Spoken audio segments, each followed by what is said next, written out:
오늘 강의드릴 제목은 자유우파 태극기 운동의 수완 분석 그리고 비전 및 대안 제시. 수완 분석이라 하는 말 혹시 여러분들 직장생활 하시면서 들어보셨습니까? 수완 분석. 네? 들어보셨죠? 기획실에 근무하거나 뭐 기획실이 아니래도 무슨 일이 잘 안 될 때 야, 그 수완 분석 한번 해갖고 갖고 와봐 이렇게 얘기를 하죠. 수완 분석. 영어의 첫 자만 딴 겁니다. 수완. strength.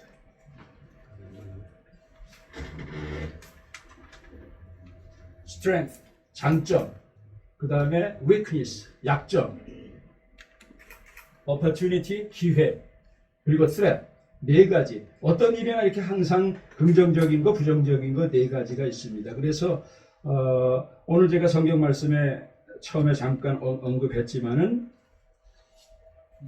우파가 왜 이렇게 많은 사람들이 모이고 많은 시간 자발적으로 이렇게 모였는데 좌파들은 촛불 집회를 통해서 뭐 집중적으로 한 거 몇 달 되지도 않아요. 근데 그 촛불 집회를 통해서 멀쩡한 대통령을 끌어내고 이제 완전히 세상을 뒤집었습니다. 근데 왜 우리는 그보다 더 많은 사람이 모이고 돈도 더 많이 내고 자발적으로 운동하고 뭐 애국심은 그들과 비교할 수 없는데 왜 우리는 졌는가?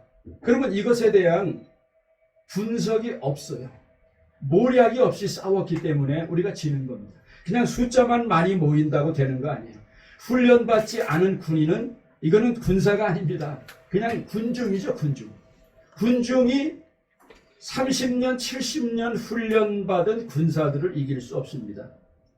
우리는 군중으로 적과 싸우겠다고 했기 때문에 우리는 졌습니다. 그래서 이것에 대해서 왜 우리가 졌는가? 한번 철저한 분석을 하고 그 다음에 거기에 대해서 대안과 비전을 제시하는 그런 시간을 갖도록 하겠습니다. 4.15 총선. 여러분 4.15 총선 어떻게 생각하십니까? 아마 4.15를 통해서 소망줄이 다 끊어졌다고 생각하는 분들 많을 거예요. 첫째로 우파, 보수 정당 정치인들에게 정말 충격이었죠. 굉장히 큰 충격이었습니다. 그런데 그 이후로 4번의 선거가 치러졌습니다. 대통령 선거, 그 다음에 지방선거, 국회의원 선거 2번. 어떻게 됐습니까? 4대 빵. 4대 빵이에요.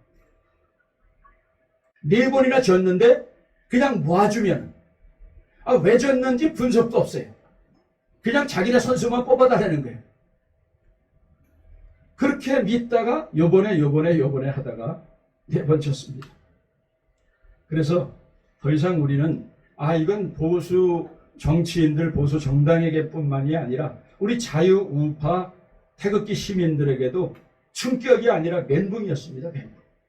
광화문에서도 약간 일부가 기독 자유통일당으로 바꿔서 당을 만들었지만 국민들의 마음을 다 담기에는 너무나 준비가 부족했습니다. 어쨌건 우리 정치인들에게 뿐만이 아니라 우리들에게도 충격을 넘어서 멘붕에 빠졌다고 해도 과언이 아닙니다. 그런데 저는 오히려 이 4.15 총선은 우리에게 기회가 됐다고 생각합니다. 왜? 정치권에만 기대해서 대통령 하나 뽑아주고 좋은 정치인 뽑아주면은 그래서 홍길동 방망이 뚝딱 두드리면은 정의 나와라, 공정 나와라, 일자리 나와라 하고 다 될 줄 알고 정치인들에게 다 맡겼는데 이제는 한 번도 아니고 2번도 아니고 3번도 아니고 4번을 패했는데 동일한 방법으로 그들을 지지하고 동일한 방법으로 기대를 한다면 이거는 정치인들만의 책임이 아니라 그들을 뽑아주고 기대하는 바로 국민들의 책임입니다. 그래서 저는 오히려 위기는 우리에게 기회다 하는 말씀을 드립니다. 그래서 오늘은 저는 이렇게 멘붕에 빠진 대한민국의 이 상태를 그대로 보고 둘 것인가? 그럴 수 없습니다. 이제는 우리가 뭔가 해야 됩니다. 위기 속에 기회가 찾아온다고. 그래, 뭐가 위기인가? 뭐가 장점이고 뭐가 단점이고 뭐가 단점이고 약점인가 한번 분석을 해보면서 우리가 어떻게 했으면 이 위기를 헤쳐나갈 것인가를 한번 생각해 보겠습니다. 먼저 장점. 이 장점은 뭐 쉬운 것, 여러분들이 되게 공감이 가는 것이기 때문에 좀 빨리빨리 넘어가겠습니다. 우리 자유우파 태극기 운동의 장점 한번 여러분 읽어보세요. 첫째, 자발적이고 지속적인 구국운동. 두 번째, 행동하는 양심이라는 말 많이 썼죠. 옛날에 맨날 운동권에 있는 사람만 행동하는 양심이 아니라 우리 보수 중에도, 보수는 주로 뒤에 빠져 있는 게 보수의 모습이었는데 이제는요, 보수들이 직접 이렇게 어느 나라 누가가 강요한 것도 아닌데 3년 넘게 이런 식으로 행동하는 양심이 증가한 적이 있습니까? 이거는 누가 시켜서 한 게 아니에요. 자발적으로 나온 거예요. 이건 굉장한 장점입니다. 그리고 세 번째, 이것이 반대로 또 분산도 됐지만은 어쨌건 대통령의 탄핵을 계기로 자유우파 애국 세력들이 위기의식을 느끼고 광장으로 모였잖아요. 광장을 우리가 다 빼앗겼었는데 광장을 되찾았습니다. 그게 자유우파 세력이 보수 애국 세력들이 결집했기 때문에. 네 번째, 다양한 계층의 목소리. 한 목소리가 아니라 상당히 다양한 계층의, 보수도 한 목소리만 있는 게 아니구나. 다양한 계층의 목소리를 듣게 됐습니다. 그 다음에 다섯 번째,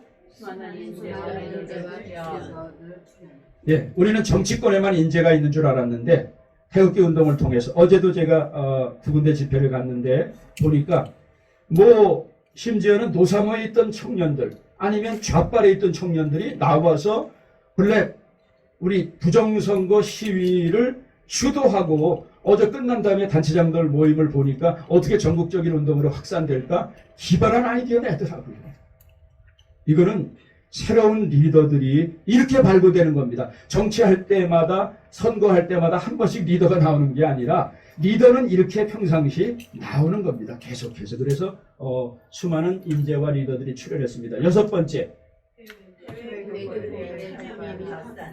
조국이 너무나 절박하고 정말 한국 자살하는가 이럴 정도니까 해외 교포들은요, 태극기만 들어도, 애국가만 들어도 눈물이 나요. 저는 30년 이상 미국에 살았기 때문에 한국에 있는 여러분들보다 더 조국에 대한 마음이 애틋합니다. 근데 나라가 이렇게 막 돌아가니까 정말 밤잠을 못 자고, 어떤 사람들은 여기 와서 노숙하는 사람도 있고, 와서 방을 얻어갖고 3개월, 6개월 하숙하면서 태극기 운동 참여하는 분들도 있어요.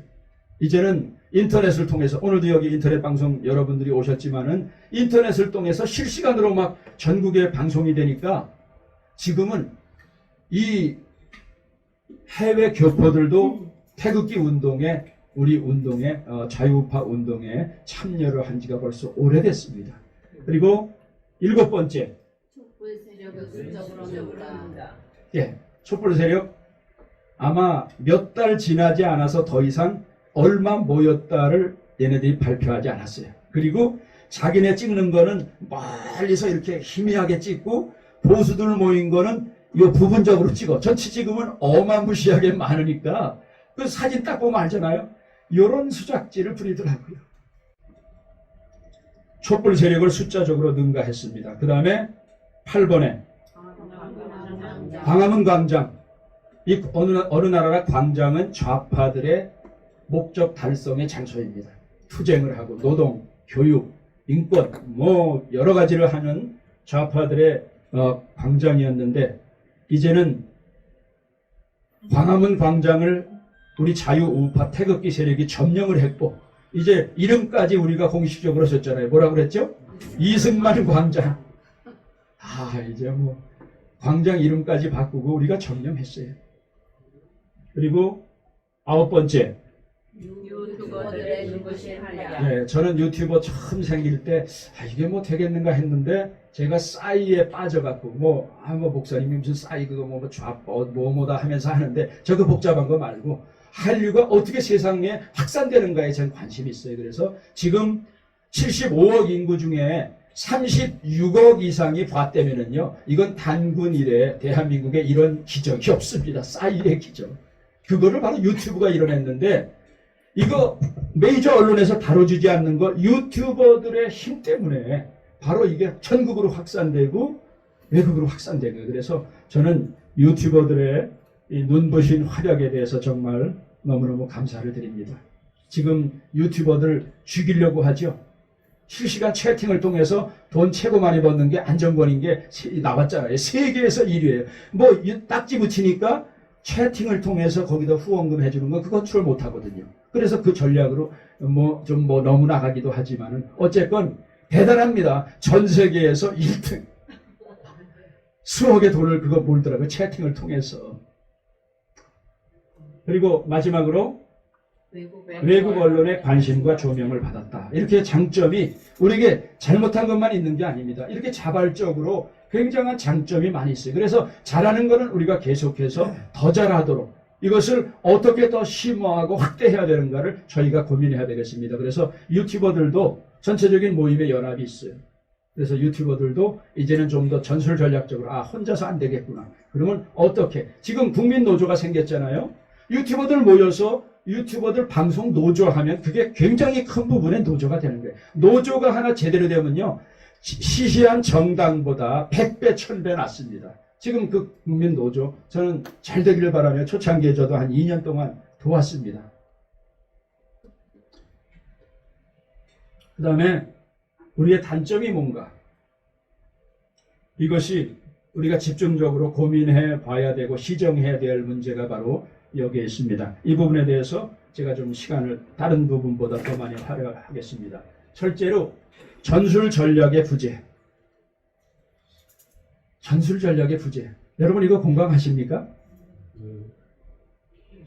전술 전략이 없으면은요, 100만이 모이건 1000만이 모이건 이건 군중밖에 안 되는 거예요. 전술 전략이 없는데, 아니 태극기 운동 나오면요 전부 다 자기 주장만 하는 거예요. 아니 대한민국에 60만 군인이 있는데 전부 다 나와서 보병만 해라, 전부 다 나와서 공병만 해라 하면 그 군인이 어떻게 전쟁에 이기겠습니까? 어떤 사람은 헌병대 역할, 어떤 사람은 통신부, 어떤 사람은 지휘부, 어떤 사람은 행정부 다 해야 되는데 그냥 다 내려놓고 무조건 애국현장 아스팔트만 나와서 하면 다 된다는 거예요. 근데 안 됐잖아요. 안 됐으면 바꿔야죠. 집중적으로 잘못된 게 바로 전술 전략이 없기 때문입니다. 물론 일부 전술 전략이 있기는 했어요. 그러나 그거 갖고 이런 기울어진 운동장의 승리를 이끌어내기에는 너무나 부족했습니다. 전술 전략의 부재. 두 번째는 컨트롤 타워의 부재로 인한 통합된 지도력과 조직의 실패. 컨트롤 타워. 여러분 우리 보수우파 자유 태극기 운동에 컨트롤 타워가 있습니까? 어제도 어느 모임에 갔는데 그 사람만 통합이 안 된다 하는, 이름만 대면 알만한 사람이 또 이번에 이 부정선거 집회를 돈통을 들어치고 또 그 짓거리를 하는 거예요.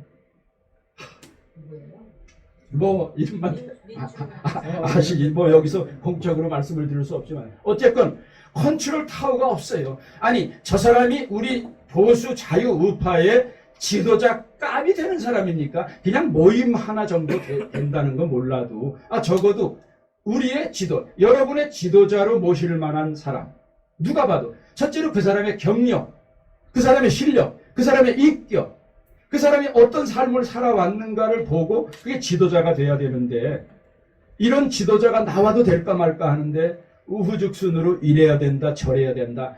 태극기 운동 이후에 생긴 단체들 모르겠습니다. 이것이 잠잠해지면 그런 단체들이 얼마나 오랫동안 존속될지 모르지만은 이것이 제대로 된 단체가 아닙니다. 정부에 등록이 제대로 돼 있지 않고 컴퓨터에 두드려봐서 그 단체와 그 지도자가 한 일의 업적이 컴퓨터에 나오지 않는다면요, 이건 굉장히 미숙한 거예요.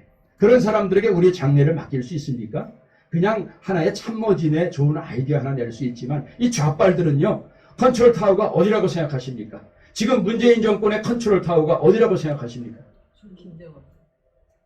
뭐 위에는 작업을 같이 하는 혁명 동지겠지만은 나만의 컨트롤 타워는 따로 있습니다.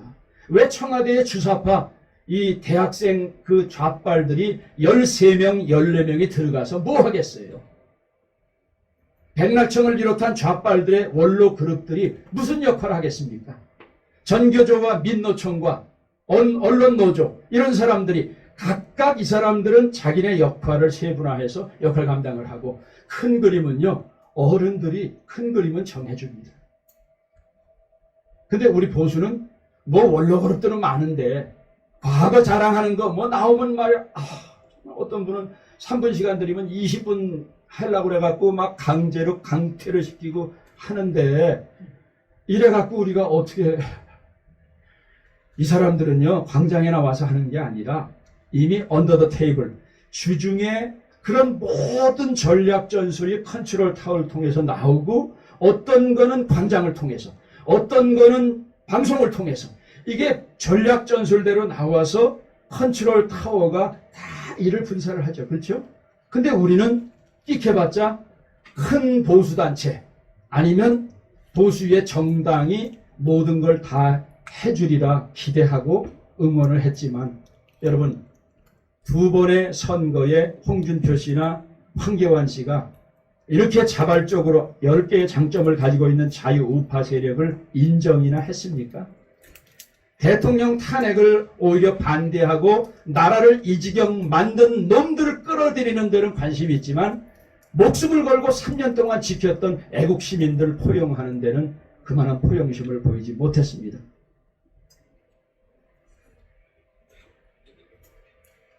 그래서 지도력도 조직도 실패를 했죠.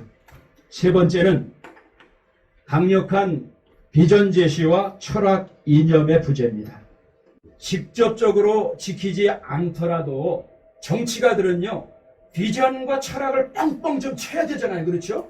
공약을 내걸어서 실망하고 공무원이 자기네 직업의 1순위인 젊은이들에게 과연 어떤 정책을 내걸어야 우리 정당을 지지하고 관심을 가질까? 그 정도면요 현 정권에 비판하는 것 이상으로 많은 고민을 하고 좋은 정책과 비전을 대안을 내놔야 되는데 여러분 이 이름을 미래통합당? 그런 당 이름으로 지금 네 번째였는데 이름을 3번 바꿨어요. 이번에 뭘로 바꿀지 또 바꾼다고 그러잖아요. 그 당의 이념이 뭔지 철학이 뭔지 무슨 대안이 있는지 여러분 그들이 선거 유세에 나와서 여러분들에게 얘기할 때 가슴이 벌렁벌렁한 점이 있었습니까? 무슨 비전과 대안을 우리에게 제시해 줬습니까? 4번 이거 굉장히 큰 문제 중에 하나인데 바로 지난 2번의 선거에 제가 먼저 언급했듯이 정치권과 시민사회의 괴리. 여러분 보수는 같이 힘을 합해서 지금 될까 말까 하는데 좌빨들 보세요. 좌빨들이 우리나라처럼 우리가 지난 3년 동안에 열심히 태극기 운동했더니 어느 날 자유한국당이 들어와서 남이 이 태극기 운동에 밥숟가락 갖고 달려들으면서 지네 정당 행사하려고 그랬잖아요. 이놈들이. 보셨죠? 네. 참 기가 막혀서 좌빨들은요 그런 무식하고 무지한 짓들 안 좌빨들은요 정당 이름 다 내려놓고요 거기 와서 그냥 앉아서 집회에 참여합니다. 그냥 물에 타면 되는데 이놈들은 다 없애버리고 자기네 정당 지지하려는 거예요. 그러면서 우리가 참여하는 게 플러스가 되는가 안 되는가도 메시지도 안 정해주니까 학단체들이 이수진 장군 동상에 모여서 멀찌감치 뭐 어떻게 해야 될까를 모르는 거예요. 서로 아니 이래갖고 적과의 전쟁에 이기겠습니까? 왜 우리가 따로따로 놀아야 돼요? 정치권과 우리 시민사회가 왜 따로 놀아야 됩니까? 선거할 때만 꿈뻑꿈뻑 뭐 별짓거리다 하면서 이렇게 목숨을 걸고 핏대를 올리면서 싸우는데 왜 같이 못 갑니까? 지난 3년 동안에 이 여당과 싸웠던 잘한 국회의원을 10명을 뽑은 수사들을 뽑는데 거기에 우리가 이름 아는 사람은 한 명이나 될까? 김진태 10명 안에 이름 들어가지도 못했어요. 전희경 들어가지도 못했어요. 정치권과 시민사회의 괴리 결정적인 우리 보수 꼴통들의 문제입니다. 보수 정당들의 문제. 그리고 우리가 이제 중점을 둬야 될 게 태극기 세력의 정치 세력화가 실패했습니다. 태극기 세력이 정당을 만드는 게 아니라 이렇게 우리를 마음대로 능멸하고 갖고 놀고 또 버리고 하지 못하는 우리도 힘있는 시민단체라고 역량을 키워서 여덟석 얻으려고 그렇게 심혈을 기울이는 것보다 우리가 가지고 있는 단체들이 커서 저놈들이 고개를 조아리고 단판을 몇 번씩 할 수 있을 정도로 여러분들의 단체가 커져야 돼요. 그렇지 않으면요, 우리는 계속 이역만 당해먹고 폐기처분 당합니다. 정치 세력화는 정당 만드는 게 아니라 시민 역량을 강화하는 겁니다. 멤버십을 통해서, 교육을 통해서 우리 단체들이 좀 데모하는 단체가 아니라 정상적인 기능을 발휘하는 단체로 역량을 강화하면은요, 어느 놈들도 심지어는 좌빨들도 무시하지 못해요. 그런 단체. 우리가 그러지 못하고 그냥 데모하는 단체에만 만족했기 때문에 우리는 계속 이런 능멸을 당한 겁니다. 그 다음에 다섯 번째, 이것도 굉장히 큰 문제 중에 하나예요. 우리 문제는 꼭 전지전능하신 한 명의 슈퍼스타를 찾고 나머지 알고 보면 도끼 객긴인데 나머지 다 죽여요. 그게 바로 우리 보수의 아주 반복적인 문제입니다. 이미 좌빨들은요, 이거를 수십 년 전에 깨달았어요. 아, 지금은 시대가 한 명의 슈퍼스타를 원하는 때가 아니라 같이 하는 거를 원하는구나. 그리고 그 중에 꼭 1등이 아니라도 2등도 되고 3등도 되고, 노무현은 그때 4위, 5위였는데 대통령 되잖아요. 그 사람이 반드시 최고에서 대통령 되는 거 아니에요. 그게 보수들의 승리인데, 우리는요, 계속해서 김영삼 때부터 지금까지 사람을 키우지 않고 글만 하면은 다 죽이는 거예요. 이놈 죽이고 저놈 죽이고 다 죽이잖아요. 그러니 우리는 뭐 패잔병들만 남죠. 지금도 얘기하면 그것 때문에 안 된다. 그것 때문에 안 된다. 무엇 때문에 안 돼요? 당신이 하나님입니까? 누구 때문에 안 되게? 좌빨들 이재명, 지금 대통령 후보로 나올 게 이재명이 나올지 갑자기 숨어있던 최문순이 나올지 어느 놈이 나올지 몰라. 근데 그놈들이 1위, 3위 안에 드는 놈들입니까? 아니잖아요. 얘네는요, 목적과 가치를 위해서 부족하더라도 사람을 뭉쳐놓고 아주 막 떼거리로 달라붙는데 우리는 떼거리 다 죽이고 하나만. 그러니까 또다시 하나 모으려면 시간 몇 년 걸리고 몇 년 걸리고, 황교안 실패하고 누구 실패하고 누구 실패. 저는 이미 몇 년 전부터 이 패러다임을 바꿔서 우리도 집단 지성과 집단 리더십으로 갑시다. 혼자는 안 돼요. 어느 누구도, 저는 어느 누구도 다음서부터는 누구 저는 그런 식으로 지지하지 않습니다. 제가 한 사람을 지지해서 활동을 했지만 그분에게도 그랬습니다. 나 아니면 안 된다 하면 나 당신하고 같이 못 가겠다. 나 그래서 황교안도 대안이고 김진태도 대안이고 당신도 대안이고 다른 사람 대안으로 집단지성, 오케이, 그렇게 같이 갈 거예요. 우리는 자꾸만 인물 개인 중심으로 하면은 필패입니다. 여러분, 인물 개인 중심으로. 단체도 마찬가지예요. 개인 인물이 아니라 이제는 이 정당이, 그 다음에 이 자유우파가 추구하는 가치에 충실한 사람이. 그 다음에 여섯 번째, 진화되지 않은 집회 슬로건으로 중도 청년층 실패를 했습니다. 진화되지 않은. 여러분, 지금도 집회를 하고 사회자가 박근혜 탄핵 이전서부터 동일한 문구로 하는 걸 막 식상할 거예요. 어떤 분 이렇게 제가 태극기 하면서 지나갔더니 어떤 노인네가, 나도 광화문에, 대화문 앞에 그렇게 오래 나갔는데 아직도 그 문구를 가지고 행진을 합니까? 막 노인네들이 화가 나요. 내가 그래서 안 나간다고. 창피해야 되는 거예요. 물론 억울하죠. 근데 3년 전에 또 문구와 지금까지 그것을 안 이루어졌다면요. 이거 사람들 관심 없네. 그러면 사람들에게 좀 매력적이고 사람들이 관심을 끌만한 새로운 단어. 지금 임영웅 같은 경우, 제가 임영웅을 뜨기 전서부터 2년 전서부터 좋아했거든요. 개인 유튜브 방송을 통해서 기가 막히게 노래를 하고 정말 맛깔지게 노래하는데, 지금 이 친구를 통해서 광고 대박이, 광고료만 한 40억 된다고 그러더라고요. 근데 그 유명한 사람을 하나 사용하는데 커피, 별거를 다 하는데 그 광고 문구 하나로 돈을 얼마나 버는지 아세요? 이 물건을 파는 사람들도 그 문구 언어 선점에 대해서 이렇게 고민하는데, 나라를 뒤집겠다고 빼앗긴 적에게 국민 운동으로 하겠다면요, 어떤 문구가 사람들의 가슴을 치고 그게 사람들의 메아리를 울려 퍼지고 할까를요, 이제는 우리나라 전문가들 무지무지 많습니다. 어제 젊은이들에게 뭐 하나 해라고 그랬더니요. 우리가 죽었다 깨도 생각하지 못하는 걸 툭툭툭 던져놓는 거예요. 그러면서도 거기 와서 또 감 나오라 콩 나오라 폼 잡는 단체 장도 있더라고요. 아 정말 열받아갖고.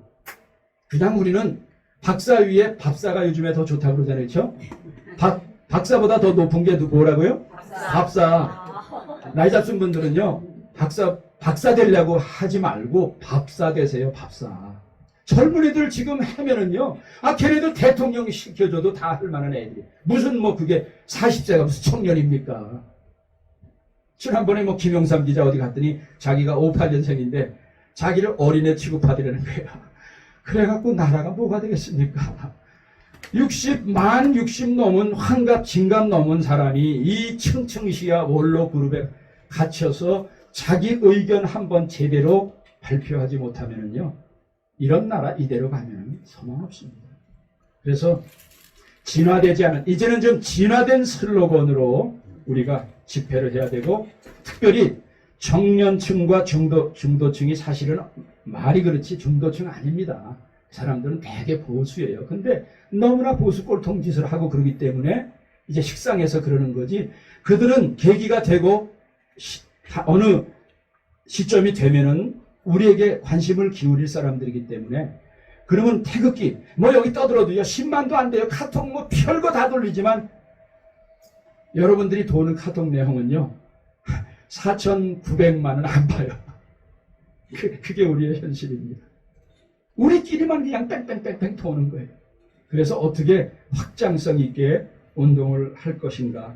그 다음에 7번 젊은 일꾼 양성 및 인재 발굴에 실패를 했습니다. 여러분 요번에도 아주 결정적인 실수를 봤죠. 여자애 하나 파주 출신의 신보란가? 사람 요런 맹랑한 대가리 피도 안 마른 것들이 키워주면은 어느 날 최고위원 됐다고 그래갖고 나라를 경륜하려고 그래. 이준석 정말 요런 그냥 특수분과에 의견 하나 들어줄 정도 되지만 그런 인간이 우리나라를 경륜해서 우리의 어른될 권리를 우리 주면은 안 되고, 그 준 사람들 문제. 선거 때 청년 지도층이다 해서 그 분과 하나 정도 모르지만은 어떻게 최고 지도급의 반열에 그들을 세우면요 나라 쫄딱 망하는 거 아니에요.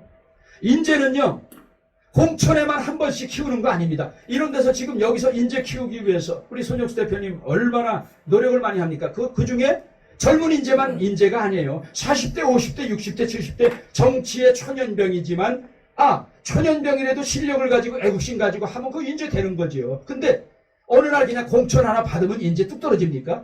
아니잖아요. 시민사회를 통해서 오랜 시간과 경륜을 통해서 준비된 사람이 리더로 돼야지. 어떻게 줄 잘 삶아 쪄갖고 줄 잘 서서 공천 한번 잘 받아갖고 인재가 됩니까? 이렇기 때문에 우리는 시지프스의 시나 쓰는 거예요.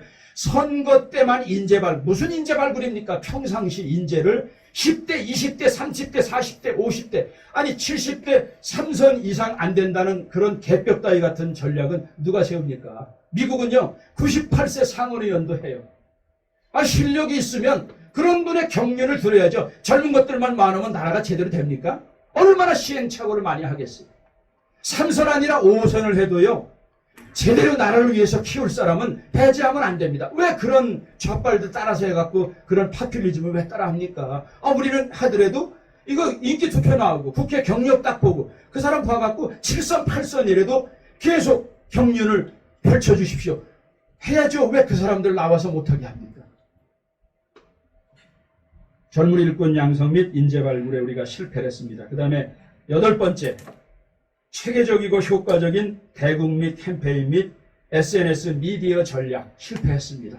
체계적이고 효과적인, 유튜브도 많이 했지만 이제는요 방송 하나 찍고 생방송 다 드러내는 거 사람들이 처음에는 어디서 두고 보지 못하지만 지금은요 만약에 2시간 3시간 하면 그거 처음서부터 끝까지 볼 사람 아무도 없습니다. 그래서 재치 있는 분들은 그 중에 유명한 강사들은 딱 떼갖고 10분짜리 5분짜리 따로 하면 그것만 탁탁 보고, 아니면 재치 있는 분들은 팍팍팍 빨리 돌리기 해갖고 필요한 것만 보지 안 봐요. 그래서 저 같은 경우는 이제 2가지로 찍어요. 어떤 거는 새로 해놓을 거는 올려놓고 많이 안 봐요. 근데 그 중에 관심 있는 분들은 일부 편집해서 올려놓으면 보거든요. 지금은 유튜브도 이젠 전술 전략을 바꿔야 되고 체계적이고 효과적인 대국민 캠페인을 위해서 이제는 이런 분야, 방송 언론 분야의 전문가들, 젊은이들 돈을 들이더라도요. 이제는 그거를 개발을 해야 됩니다. 그래서 정말로 효과적이고 체계적으로 대국민 캠페인, SNS, 미디어. 요즘에 돈 많이 안 들여도요. SNS만 잘 활용을 하면요. 국민 속으로 충분히 들어갈 수 있습니다. 근데 탄핵무효, 박근혜 대통령 복귀 이런 소리만 해갖고는 물론 우리가 추구하는 거지만 그거 갖고 이제는 안 통하니까 새로운 단어와 새로운 미디어 전략을 개발해내야 될 때가 됐습니다. 그 다음에 9번째, 불투명한 재정 및 독선, 분파, 소통의 부재. 불투명한 재정, 대한문 앞에 끝난 줄 알지만 아직도 끝나지 않았습니다. 어마어마한 지원금이 후원금이 모였지만 어떻게 쓰여졌는지 단 한 번도 발표하지도 않고 이런 식으로 되니까 계속 같이 운동하고 돈까지 냈던 우리 보수 자유 우파들까지 오해를 당하고 능욕을 당하는 것입니다. 독선, 단체장들 모여서 보면 이게 될 만한 모임인지 아닌지 어떤 사람이 독선을 하고 소통 부재, 그저 하나님처럼 맞다 틀리다라는 논조로 회의를 해나가면요 회의가 안 돼요. This is one of my opinion. 이거는 저의 의견입니다라고 얘기만 해도요 이거 논쟁은 사라지는데 여러분 회의해보세요. 저 사람 의견 윽박 지르고 틀렸다 맞았다. 네가 하나님이야? 누가 네가 맞았다 틀렸다를 누가 말을 들어야 돼요. 근데 우리 보수 우파 모이면요 이런 식의 회의를 너무 많이 하는 거예요. 그러면 파행으로 나가요. 기껏 잘해놓고 세미나 해갖고 지금처럼 여기 세미나 한다면 어저께도 모임을 가졌더니 거기 모임의 주제와 전혀 상관없는 걸 던지면서 계속 아주 파괴적인 언어를 던지더라고. 아주 막 썰렁해졌어. 이게 그러면 안 돼요. 여러분 우리 보수 꼴통 우리가 나이 먹어서요 그러면은 그냥 집에서 있는 게 좋습니다. 자기에게 그런 단점이 있다 하면 그냥 입을 닫는 게 좋아요. 입만 열면 파괴를 한다. 사람들을 불편하게 한다 하면 입 닫고 그냥 듣는 게 좋습니다. 이게 나이 먹은 사람들 나이 60, 70 지나면요 고집만 남아갖고 그게 뭉치다 보면 파괴가 돼요. 소통의 부재가. 저는 목회를 수십 년 하고 단체 활동을 하면서요 이것대로 안 하면 안 된다라고 주장한 적이 없습니다. 의견 내놔갖고 안 되면요 저는 바꿔요. 다수가결 그리고 기다립니다. 기다려요. 그게 하나님이 원하시는 거면요 시간이 당장은 통과 안 되지만 3개월, 5개월, 1년 후에 통과되더라고요. 근데 강압적으로 밀고 가면 사람 잃어버리고 리더십 파괴되고 조직 와해되고. 그래서 우리 여러분들 여기 모인 분들은요 어디 회의 가서 말씀하실 때 맞다 틀리다라는 말로 절대로 좀 제발 하지 마세요. 제 의견은 이렇습니다라고 말을 좀 바꿔주세요. 네? 좋은 의견이 있어도 제 의견을, 그리고 여러분 의견에 반대해도 거기 싸우려고 하지 말고 들어주십시오. 그 다음에 10번에 이미 말씀드렸지만 언어와 프레임 전쟁에서 우리가 선점을 당했습니다. 그래서 이제 보수란 말, 우리가 스스로 보수란 말 사용하지 말고 좌파 우파, 우리는 자유 우파다. 그 다음에 대한민국 세력이냐 반대세냐, 대세 반대세, 이걸로 하면은요 이 좌빨들도 당신 반대세야? 반대한민국 세력이야? 그러면 거기에 동조할 로가 없어요. 그래서 시작서부터 우리가 이길 프레임을 갖고 시작을 해야지 맨날 지는 보수 진보 이제 좀 버리시기 바랍니다. 이제 세 번째 기회. 이것도 좀 대강 수긍을 하시는 거기 때문에 오늘 좀 많이 중점을 두는 거는 위기와 약점, 그리고 나중에 이제 비전 대안 제시입니다. 기회. 한번 이것도 읽겠습니다. 첫째. 전국 주사파 세력의 실체, 위험성을 실체에 깨닫게 대합니다. 네. 전국 주사파 세력의 실체와 위험성을 철저히 깨닫게 됐습니다. 과거에 그랬죠. 요즘에 간첩이 어딨냐 했는데 간첩이 두글두글하죠. 청와대에도 있고 국방부에도 있고 교회 내에도 있고 유튜브 내에도 있고 카톡방에 다 있어요. 이야, 정말 카톡방에 악질적으로 카톡방 파괴하려고 하는 그런 간첩이라고까지 볼 수는 없지만 정말 이상한 사람들이 너무나 많이 있습니다. 그래서 종북 주사파 세력의 실체와 위험성을 철저히 깨닫게 됐습니다. 두 번째, 다 같이 읽어보시기 바랍니다. 자유민주주의의 가치와 정체성, 대중, 예. 지금 자유를 빼버리려고 하고 체계는 이미 다 빼버렸잖아요. 그렇죠? 아, 자유민주주의가 이렇게 귀중한 거구나. 대한민국의 정체성. 이제는 건국까지 1948년 대한민국 분명히 정부 수립인데 이것까지 다 뒤집어 버리잖아요. 아, 6.25 노래까지 수작질에서 다 바꿔놓을 줄 누가 알았습니까? 아주 완전히 자유민주주의의 가치 송두리째 뒤흔들었어요. 그래서 우리가 그것이 이렇게 중요한 줄 몰랐는데, 여러분, 우리가 여기 모여서 공부하는 이유가 뭡니까? 우리가 이승만에 대해서, 박정희에 대해서 부정적인 것만 갖고 있었지 너무 귀중한 것을 모르고 있었으니까 늦었지만 이제라도 공부하자. 그래서 공부하는 거 아닙니까? 정체성을 다시 재정립하는 계기가 됐습니다. 이런 사건을 통해서. 그 다음에 세 번째 다 같이 읽어주시기 바랍니다. 촛불 세력을 압도하는 자유우파 보수 세력 등장. 그렇죠. 이미 이건 말씀드렸으니까 넘어가겠습니다. 네 번째. 뉴페이스 새로운 리더 및 시민단체들 출연. 예, 뉴페이스. 전혀 알려져 있지 않았는데 저런 인재들이 발굴되는구나. 그 다음에 새로운 리더, 시민단체들이 계속해서 발굴되고, 어떤 단체들은 금방 없어질 것이고 어떤 단체는 계속해서 존속할 것이고, 어쨌건 뉴페이스 리더들이 나타났다. 그 다음에 다섯 번째. 예, 4.15 총선이 대표적인 증거죠. 그렇죠? 좌빨만 문제가 있는 게 아니라 보수 정권에도 문제가 있었구나. 이제 아주 적나라하게 알았잖아요. 그들의 실력이나 신의나, 아니 선장이 배가 기울어서 배가 침몰되는데 선장만 바다에다 쳐박고 자기네 살겠다고 하는 정당이었잖아요. 그렇죠? 이런 정당을 우리가 왜 믿고 찍어줘야 됩니까? 언제 또 그런 짓 할지 어떻게 알아요? 지금도 반성이 없어요. 아까 맨 말씀했듯이 스트롱이나 자기의 잘못을 인정해 줄 줄 알아야 된다. 아니, 잘못 인정하는데 거기 침 뱉겠어요. 근데 끝까지 잘못 인정 안 해요. 나라 이지경까지 만든 1등 공신들이. 여섯 번째. 정치 정책에 대한 제약으로 시민사회의 책임과 역량 강화. 예, 오늘 이 강의를 하는 가장 중요한 이유 중에 하나 바라고, 이거 여섯 번째입니다. 정치 세력의 따까리가 아니라, 예? 우리는 보수 정당의 박수부대가 아닙니다. 우리는 이제부터는 정치 세력의 대안 세력으로, 아까 말씀드렸듯이 각 단체의 역량을 스스로 키워서 저들이 우리를 마음대로 갖고 노는 게 아니라 와서 굽신거리고 표 달라고 같이 하자고, 정책 전략을 같이 하자고 하는 그 정도로 실력을 키워놔야 돼. 이제는 우리가 절대로 그들의 따까리로 전락해서는 안 됩니다. 이제는 대안 세력이 돼야 돼. 시민사회는 정치 세력의 대안 세력. 정치가 잘못했을 때 그러면 시민사회를 통해서 나라를 바로 잡아야 되겠구나. 거기가 심화되고 하면 거기서 정당이 나올 수도 있는 거죠. 지금 그래갖고 몇몇 여러 모임들이 있지 않습니까? 시민사회의 책임과 역량을 강화해야 되겠다. 그래서 먼저는 이제는 집회 위주의 운동에서 이제는 우리 공부하고 멤버십을 키워가고 평상시 훈련을 여러 각도를 통해서 훈련하면서 젊은이들도 키우고 장학사업도 하고, 좀 그렇다고 한 단체가 모든 거 다 할 수는 없습니다. 그러나 각 단체가 몇몇 가지를 중점적으로 두고, 그런 단체들이 여러 단체가 생겨날 때 시민사회가 그만큼 건강해지고 그만큼 역량이 강화되는 것입니다. 그 다음에 7번.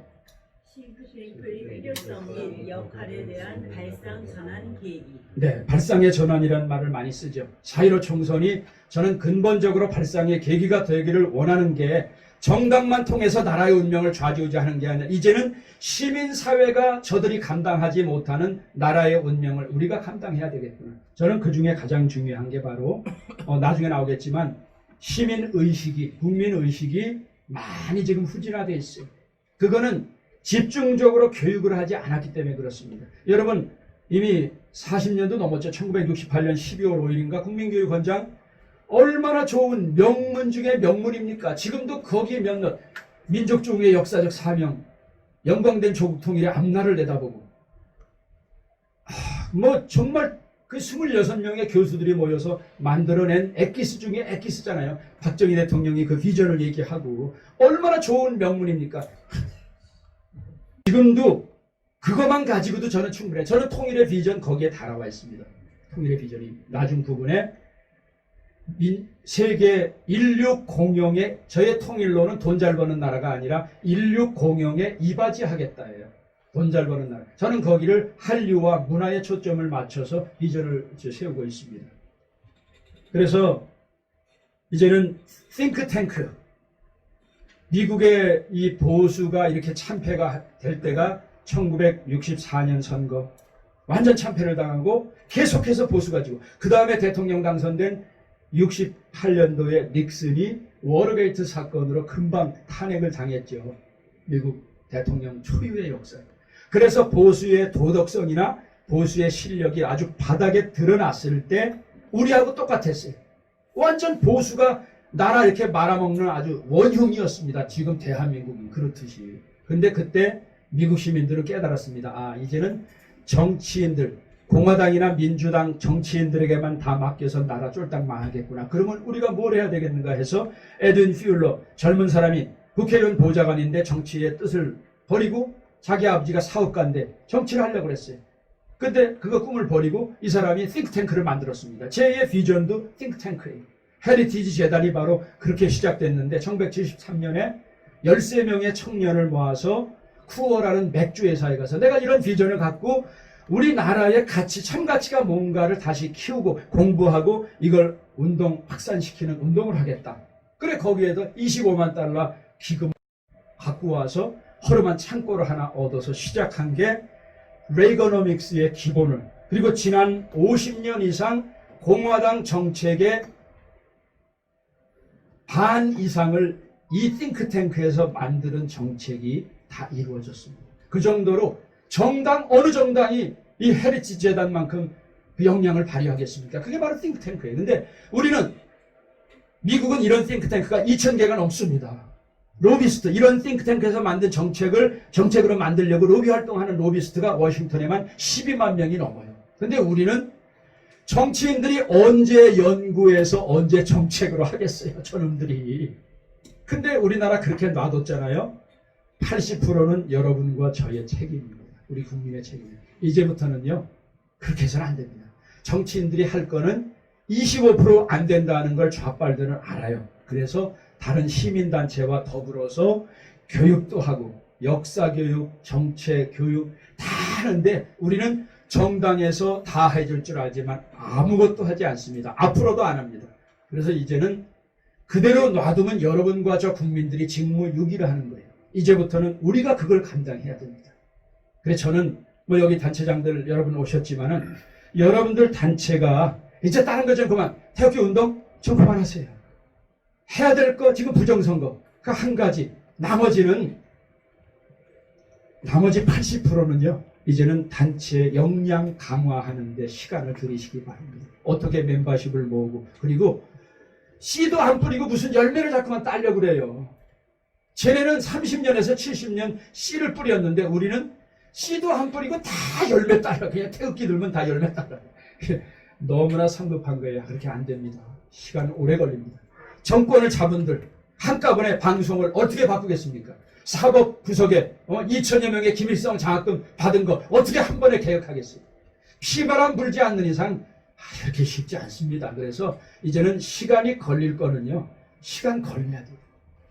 그래서 지금서부터는 우리가 띵크탱크들이 그 역량을 발휘해서, 그래 25% 정치가들이 해, 나머지 75% 국민의식을 키우는 거, 이거는 계몽활동이나 비전, 그리고 이런 단체들이 좀 더 커져서 우리나라에 한 100여 개의 띵크탱크가 있는데 민간 단체가 만드는 그나마 띵크탱크는 제가 알기로 딱 하나 있어요.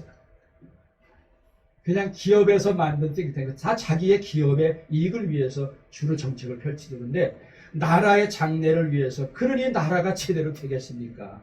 정치인들이 안 하는 거 국민도 안 하고, 좌빨들은 사상교육, 역사교육 스며들어서 정말 철통 같은 무장을 하는데 여러분 자식들 중에도 안 되잖아요. 그러면 이제는 좌빨 때문이다? 뭐예요? 직무유기만 하고 있어요. 무슨 좌빨 때문이에요? 여러분들과 저 때문이죠.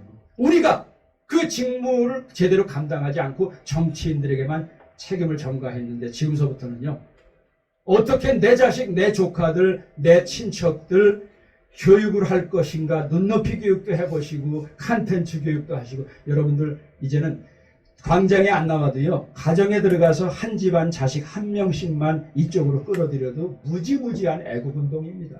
여러분, 이거 우리가 개발해야 돼요. 자유우파 보수 세력 태극기 운동의 약점과 한계도 알게 됐습니다. 여러분, 우리 아셨잖아요. 그렇죠? 태극기 운동, 우파 약점과 한계를 알게 됐죠. 아스팔트 운동으로 다 할 수 없습니다. 좌빨들이 무슨 아스팔트 운동으로 다 합니까? 그거는 이벤트예요. 아스팔트 운동. 다 이뤄놓고 그것을 마지막 파이널라지기 위해서 터트리는 작업인데 우리는 다른 거 하나도 안 하고 그걸로 다 하려고 그래요. 그러니 어떻게 이루어지겠어요? 이념 부장도 안 돼 있고 안 돼 있는 거예요. 아스팔트 운동으로 안 되는 약점과 한계를 알았고, 그 다음에 또 하나의 기회는 유튜버들의 눈부신 활약을 통한 가능성 발견했습니다. 저는 이 광화문 태극기 광장에서 뭐 정당 뭐 떠들어도 전 전광훈 목사님이 저거 하나만은 꼭 성공했으면 했던 게 자유우파 언론 매체 신문 하나, 자유일보 신문 하나 정말 제대로 돼서 그게 기성 언론지를 능가할 수 있는, 우리가 구독해주면 되잖아요. 그렇죠? 근데 그게 또 삐걱대걱해서 더 자유일보로 나눠졌습니다. 여기에 제가 말씀드린 데 다 나와요. 독불장군으로 독주하고 다 주물럭거리려고 때문에 안 되는 거예요. 전문가가 있으면요, 전문가에게 맡기고 어드바이저 중에 한 명으로 쓰면 되는데 무슨 놈은 뭐 개인이 나타나서 정치, 경제, 문화, 역사, 언론 다 하려고 하니까 그건 안 되려고 고사 지내는 거지. 저는 지금도 그 바람을 갖고 있습니다. 언론 그 자유일보라는 게 정말 보수가 다 해서 조선일보, 중앙일보, 조중동에 버금가는 언론만 된다면은요, 이것이 새로운 소망이 될 수 있고, 그 다음에 지금 민주노총, 그 다음에 한국노총이 있는데 국민노조가 생겼잖아요. 국민노조 하나가 사람들이 많이 개입해서 이게 늘어나면요, 정당에서 못하는 거 노조 하나, 지금 노조 못 건드려요. 나라도 못 건드려요. 노조는 합법적으로 활동할 수 있기 때문에. 그래서 지금 노조를 성창규 위원장이 하다가 지금 저 기독교 자유당으로 가고 지금 저 이희범 씨가 대표가 하고 있는 걸 알고 있습니다. 이제 열심히 노력하는데, 저는 이 자유 언론 매체와 그리고 유튜브들이 하나 모여서요, 이것들이 그 노조에 가입하고 이것을 통해서 방송국 하나 왜 건립 못하겠습니까? 저 지금 뭐 JTBC 언제 JTBC예요? 정말 관심 있는 기업가들이 이런 데서 정말 제대로 된 언론과 그 다음에 유튜브가 TV 방송국으로 하나 만들어진다 하면요, 저는 정치권에서 못하는 거 자유시민단체에서 충분히 할 수 있다고 생각합니다. 이게 우리의 새로운 기회고 가능성이라고 생각합니다. 이제 마지막으로 위기에 대해서 말씀드리겠습니다. 위기, 총체적인 위기라는 거 잘 아시죠? 안보는 물론 국방, 외교, 북핵, 경제까지. 두 번째, 불법 탄핵과 정치 보복으로 인한 법치 질서의 붕괴. 위기하죠.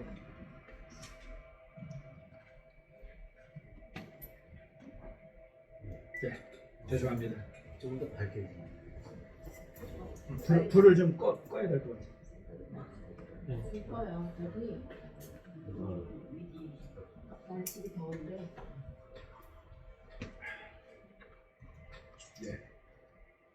불법 탄핵과 정치 보복으로 인한 법치 질서의 붕괴. 우리나라 법치가 완전히 무너진 거 아시죠? 요번에 우리가 목숨을 걸고 3.15 부정선거에 이은 후폭풍 같은 후폭풍이 전국민적으로 일어나기를 원하지만은요, 증거 하나로 다 싸워서 이길 수 있다 생각하면 이 정권은 잘 모르는 거예요. 이미 조국 사태를 통해서 우리 보지 않았습니까? 넘쳐나는 증거가 아주 범죄의 종합병원, 그 가족이 종합병원 시리즈인데 그거 갖고도 재판 판결을 안 내리잖아요. 그러니까 증거 하나가 아니라 이제는 법치가 다 무너졌기 때문에 이제는 분노한 국민들이 행동하는 양심으로 들고 일어나면 그게 되는 거고, 그렇지 않으면요, 증거가 넘친다. 과학, 철학, 쩍쩍 아무리 따져봐요, 얘네는 다 무시해버리는데 증거가 무슨 소용이 있습니까? 오직 분노한 국민의 봉기받기 가망이 없어요. 근데 그게 일어나기를 바라는 마음으로 우리가 운동을 하지만 그것도 모르겠습니다. 근데 그거 하나만 가지고 우리가 우리의 운명을 다 걸을 수 없잖아요.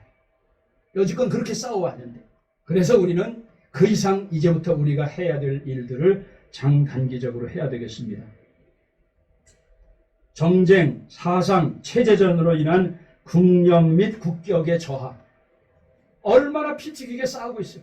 지금 여당 야당이 합쳐서 젊은이 노인 합쳐서 나라 잘 살게 만들겠다고 하면요, 국민들 덩실덩실 추죠. 지금은 저는 기뻐할 일이 없어요. 요즘에 저희 집사람이 일평생 가요를 안 듣다가 미스터 트롯을 들으면서 가요의 맛을 느꼈는데 일주일에 그거 한번 듣는 게 유일한 낙이에요. 이렇게 막 세상이 막 돌아가는데 정말 대통령이나 여당 야당 정치인들이 앞장서서 나라 일을 위해서는 정말 내가 목숨은 못 바쳐도 나라 잘 살게 하는데 한번 앞장서 보겠다 하는 마음이 들 수 있을 정도로 정치를 한다면 정말 우리나라 국력도 올라갈 것이고 국격도 회복. 지금요 우리나라 인권은 땅에 떨어졌어요. 아프리카 보츠나와만도 말라위만도 못하던 나라로 전락해버렸어요. 왜? 인권 대통령이라 하는 사람이 청와대에 들어갔는데 국민의 인권에 대해서 여기 탈북을 한 사람들 그냥 조사도 하지 않고 눈을 가리고 입을 가려서 저쪽으로 상황한테 형님 잡아왔습니다 하고 보내잖아요. 그래 딱 했더니 깜짝 놀랐다 그러잖아요. 가보니까 여기가 판문점인 걸 보고. 이거는 정말 천인공노할 일입니다. 이런 인권 탄압을, 여기 탈북자들 3만 5천 있는데요, 지금 얼마나 많은 인권 탄압을 받고 있는지 모릅니다. 지난번에도 12명의 유경식당 종업원들의 개인 주소를 어떻게 방송국에 줍니까? 어떤 놈들이 국정원에서 줬는지 경찰 어떤 놈들이 방송에 줬습니까? 개인의 정보를. 그래갖고 그 12명 조사 다 하고 협박해갖고 8시간 하루 종일 다 찍은 거 고향에 가고 싶습니까? 요거 딱 했더니 봐라 이 사람들 고향에 가고 싶은데 이런 나쁜 놈. 박상학 씨 지금 뿌린다고 그러는데 어떤 놈들이 박상학의 주소를 줬습니까? 언론인들에게. 이거는 개인 신상을 이런 식으로 해서 사람을 죽이는 짓을 우리나라 현 정권 그 다음에 언론에서 하고 있지 않습니까? 자유민주주의와 시장경제 정체성 정말 위기에 있습니다. 보수정당이라고도 믿었던 그런 정당에서 이제는 자유도 안 쓰고 이제는 중도가 무슨 중도가 어디 있습니까? 중도당이. 개념도 없는 당으로 가겠다. 정체성의 위기. 삼권 분립, 입법, 사법, 행정이 기본이 돼 있어야 되는데 지금은 오직 청와대만 있습니다. 행정부만 있어요. 사법, 지금 허수아비가 되어버렸죠. 공수처법 통과되니까 이제 더 하죠.